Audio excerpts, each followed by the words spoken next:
আজ আমরা কি নিরাপদ যখন যাচাই না করেই খবর শেয়ার করি, গুজব ছড়াই, মিথ্যাকে ভাইরাল করি? মেরাজের রাতে রাসূলুল্লাহ সাল্লাল্লাহু আলাইহি সাল্লাম যে ভয়াবহ দৃশ্য দেখেছিলেন তা শুধু ইতিহাস নয়, আমাদের জন্য জীবন্ত সতর্কবার্তা।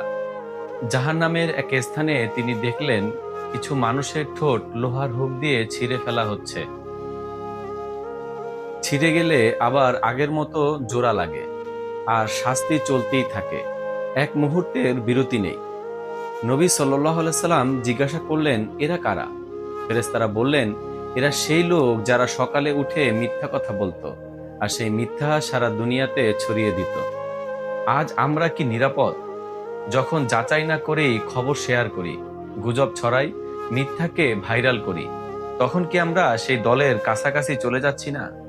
একটা শেয়ার, একটি মিথ্যা পোস্ট কারো সম্মান নষ্ট করতে পারে, সমাজে ফিতনা ছড়াতে পারে, আর নিজের আখেরাত ধ্বংসের কারণ হতে পারে। এই ভিডিওটি কোনো বিনোদনের জন্য নয়, এটি নিজের জিহ্বা আর আঙ্গুলকে সংযত করার আহ্বান। আপনি যদি সত্যকে ভালোবাসেন, মিথ্যাকে ঘৃণা করেন, তাহলে এই বার্তাটি ছড়িয়ে দিন, যেন কেউই অজান্তে এই ভয়াবহ পরিণতির পথে না হাঁটে।